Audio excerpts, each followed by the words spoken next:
మన తెలుగు రాష్ట్రాల్లో ఉండి ప్రపంచ ఖ్యాతిలో ఒక పేరు పొందిన వ్యక్తి ఎవరు అంటే చంద్రబాబు నాయుడు గారిని నేను మరోసారి చెప్తున్నా. ప్రపంచ వ్యాప్తంగానే మీ అందరికీ తెలుసు. నేను కూడా నా మాస్టర్స్ లండన్లో చేశాను. మా ప్రొఫెసరు, నువ్వు ఎక్కడి నుంచి వచ్చినావు, మీది ఏ ప్రాంతం అంటే, వేర్ ఆర్ యూ ఫ్రమ్ అంటే, సార్ ఐఎమ్ ఫ్రమ్ హైదరాబాద్ అన్న. ఓ మిస్టర్ నాయుడు అన్నాడు మా ప్రొఫెసరు.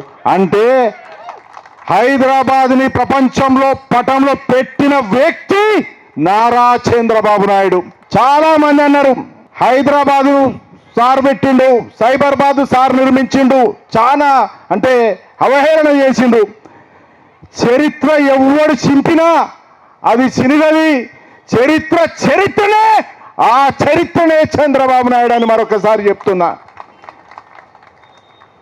ఇవాళ ఇదే బంజారా హిల్స్ జూబ్లీ హిల్స్, ఇదే బంజారా హిల్స్ జూబ్లీ హిల్స్ మీ అందరికి ఉదాహరణ. రాళ్ళు రప్పలు గుట్టలు, రాళ్ళు రప్పలు గుట్టలు. ఒక్క ఆటో కూడా తిరగకపోయేది ఈడ, ఒక్క ఆటో కూడా. సాయంత్రం 6 అయిందంటే జూబ్లీ హిల్స్ చెక్ పోస్ట్ దాటి ఎవడు పోకపోయేది. అట్లాంటిది ఇవాళ కొన్ని వందల కిలోమీటర్లు కూడా పెద్ద పెద్ద భవనాలు కనబడుతున్నాయి, ఫ్లైఓవర్లు కనబడుతున్నాయి, మరి సైబర్ టవర్స్ ఉన్నది, మరి గచ్చిబౌలి కనబడుతున్నది, మరి అనేక ఐటీ కంపెనీలు కనబడుతున్నాయి. అంటే దానికి నాంది వేసింది చంద్రబాబు నాయుడు గారని మరొక్కసారి తెలియజేస్తున్నా. వట్టిగానే చెప్తలేం, ఏది కూడా అభిమానం అభిమానం అభిమానం ఉంటుంది. అభిమానం అన్నిటికన్నా గొప్పది. ఈ పదవులు కానీ లేకపోతే వేరే వేరే వ్యవహారం కానీ పక్కన పెడితే అభిమానం గుండెల్లో ఉంటుంది. అది అభిమానము ఒక్కసారి పుడితే మరి గుండెల్లోకి పోదు అని మరొకసారి తెలియజేస్తున్నా.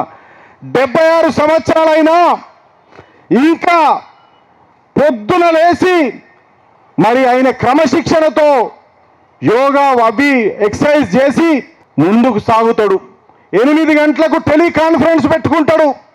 8 గంటలకు టెలికాన్ఫరెన్స్ గంట సేపు పెట్టుకుంటాడు. మరి ఆయన అల్పాహారం కూడా మరి 2 ఇడ్లీలో మరి ఒక ఇడ్లీ. అంటే ఆయన ఆరోగ్యం బాగుండాలని కోరుకుంటాడు. ఎందుకు కోరుకుంటాడు? ఆరోగ్యం బాగుంటే ఏదైనా చేయొచ్చు, ఆరోగ్యం బాగుంటే మనం ఎక్కడికైనా వెళ్ళొచ్చు. మరి ఆరోగ్యం బాగుంటేనే మరి తెలుగు రాష్ట్రాలు అభివృద్ధి చేసుకోవచ్చని మరి చంద్రబాబు నాయుడు గారు గట్టిగా నమ్ముతాడు. మరి ఇంత మాట్లాడుకుంటున్నాం చంద్రబాబు నాయుడు గారు పుట్టినరోజున.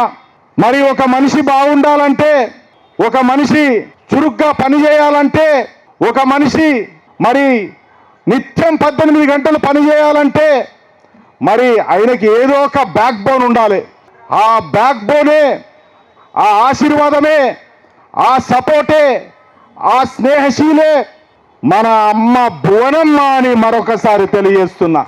అమ్మ భువనేశ్వరి తల్లి చేయబట్టి చంద్రబాబు నాయుడు గారు ఇంకా మరింత గట్టిగా పనిచేసి ముందుకు సాగుతున్నాడు అని మరొకసారి తెలియజేస్తున్నా. అమ్మది మొత్తము ఆడవాళ్ళంటే ఓర్పు, సాక్రిఫైస్. భువనేశ్వరి అమ్మది మొత్తము తన భర్త ఎక్కడ తిరిగినా, తన భర్త ఎక్కడ మీటింగ్లు పెట్టుకున్నా ఒక్కటే ఇంట్లో వండుకుంటూ పిల్లలు చూసుకుంటూ ఉండేది. అంత సాక్రిఫైస్ చేసింది కాబట్టే ఈరోజు చంద్రబాబు నాయుడు గారు మన మధ్యలో, మనం చంద్రబాబు నాయుడు గారి గురించి మీటింగ్ పెట్టుకొని మనం మాట్లాడుతున్నాము. అంటే ఒక వ్యక్తి ముందుకు వచ్చిందంటే ఎవరో కాదు, ఇంటి నుంచే స్టార్ట్ అవుతుంది. అదే మన భువనేశ్వరి అమ్మ, భువనేశ్వరి తల్లి అని మరొకసారి తెలియజేసుకుంటున్నా. ఒక్కసారి ఆ తల్లికి గట్టిగా చప్పట్లు కొట్టురని మీ యొక్క ద్వారా తెలియజేస్తున్నాను. అనేక సంక్షేమ కార్యక్రమాలు చంద్రబాబు నాయుడు గారు ఎట్లా తీసుకుపోయినరో భువనేశ్వరి తల్లి కూడా అట్లనే తీసుకుపోయింది. ఎన్టీఆర్ ట్రస్ట్ నడుపుతూ కొన్ని వేల మంది పేద విద్యార్థులకు ఆవిడ ఎడ్యుకేషన్ ప్రొవైడ్ చేస్తున్నది. చాలామంది మనలో కూడా ఉన్నారు అక్కడ స్కూల్లో, గండిపేట స్కూల్లో చదువుకున్న వాళ్ళు. నేను అనేది ఏంటంటే ఒక సేవాభావంతో అన్న విశ్వవిఖ్యాత నట సార్వభౌమ నందమూరి తారక రామారావు గారి కుటుంబం మరి ఏందో భువనేశ్వరి తల్లి, మరి నందమూరి రామకృష్ణ గారు, మరి మన అందరి నందమూరి బాలకృష్ణ గారిని చూస్తే తెలుస్తుందని అంటున్నా. ఏ ఒక్కరు కూడా ఎన్టీ రామారావు గారు రాజకీయాలు ఉన్నప్పుడు ఏ ఒక్కరు కూడా రాజకీయాల్లో ఇన్వాల్వ్ కాలే, రాజకీయాలలో సెక్రటేరియట్ చుట్టూ తిరగలే, పైరవీలు చేసుకోలే. ఒక మన బాలయ్య బాబు, మన జై బాలయ్య అయితే సినీ ఇండస్ట్రీలో దిగ్గజంగా ఉన్నాడు. మరి నందమూరి రామకృష్ణ గారు వ్యాపార రంగంలో ఉన్నారు. అదేవిధంగా భువనేశ్వరి తల్లి ట్రస్టులో ఉన్నారు తప్ప ఎవరు కూడా అధికారం వచ్చింది కదా అని సెక్రటేరియట్ చుట్టూ తిరిగి పైరవీలు కానీ వేరే పనులు కానీ చేయలే. అది అన్న నందమూరి తారక రామారావు గారి చరిత్రని మరొకసారి తెలియజేస్తున్నా. విశ్వవిఖ్యాత నట సార్వభౌమ అంటాం అంటే విశ్వాన్ని ఏలిన వ్యక్తి నందమూరి తారక రామారావు గారు. రాముడైన కృష్ణుడైనా మనం చిన్నప్పటి నుంచి చూసింది ఎన్టీ రామారావు గారు కదా. రాముడు ఎట్లుంటాడు అంటే ఎన్టీ రామారావు అంటాం, కృష్ణుడు ఎట్లున్నాడంటే ఎన్టీ రామారావు అంటాం. కానీ శివుడు ఎట్లున్నాడంటే నేను మాత్రం చంద్రబాబు నాయుడు అంట. ఎందుకంటారో కూడా చెప్తా.